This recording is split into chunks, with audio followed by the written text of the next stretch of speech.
Hoovering. Definition: Hoovers and hoovering.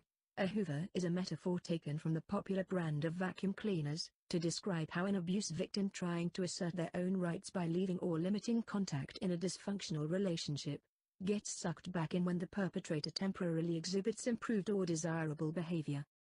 Here we go again. Many nuns have experienced the phenomenon we call hoovering, which is a metaphor derived from the popular and effective brand of vacuum cleaners.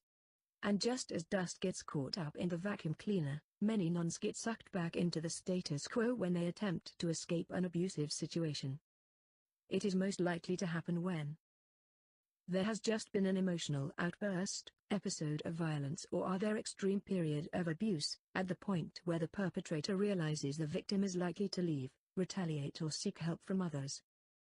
The victim starts to pull away from the relationship, leave the relationship, or establish firmer boundaries within the relationship. The abuser internally feels unworthy and fears the loss of the relationship.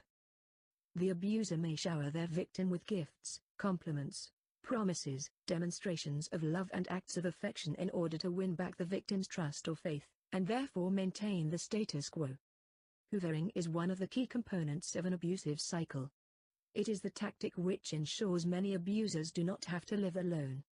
It can also act as the plus side when the victim calculates the emotional balance sheet, manipulating them into sustaining the abusive relationship. Like a tango, it takes two, the person doing the hoovering and the person being sucked in. How it feels.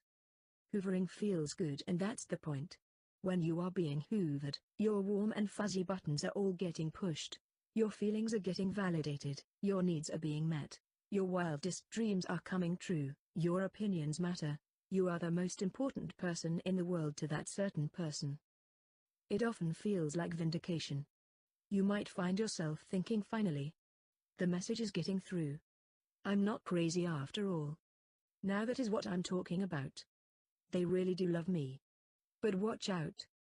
When you are starving for any emotional food, just about any kind of personal validation tastes wonderful. However, just because it tastes good, doesn't mean it's actually healthy or nourishing.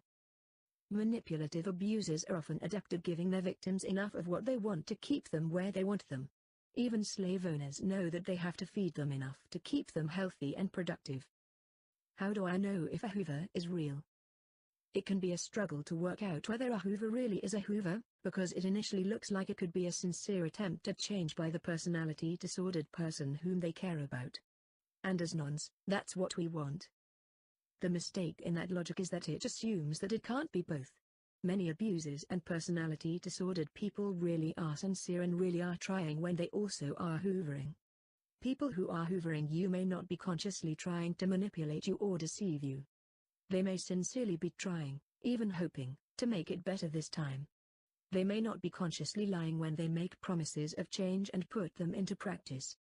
They may be so convincing because they are so convinced, at least right now.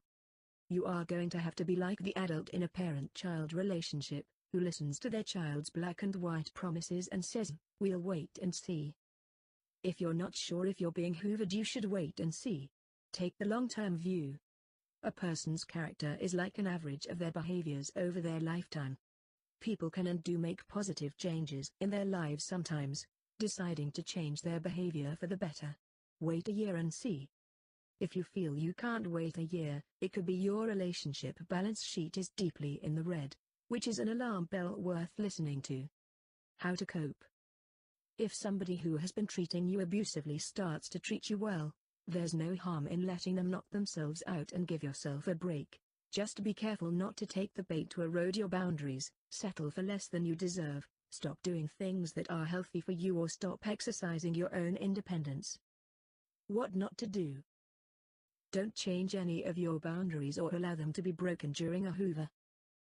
Don't relax or give up on any consequences of previous poor decisions for the abuser. Don't stop any healthy activities or relationships you may be engaged in elsewhere. Don't assume the hoover will last forever. Don't use a hoover to bargain for a better life. You are setting up the abuser to break a promise and setting yourself up for a disappointment. What to do? Remember that mood swings are a normal part of a number of personality disorders and that what goes up must come down. Accept that highs and lows are a part of everyone's emotional life and that, for a personality disordered person, those may be more intense and lead to swings in behavior. Maintain all your healthy lifestyle habits and relationships with others. Take the long-term view. Wait a year if it is safe to do so. Get yourself off the roller coaster. Position yourself so that your safety and happiness isn't dependent on a personality disordered person's mood. If the hoovering was preceded by acts of violence towards you, a child, or a pet, get advice from a domestic violence service immediately.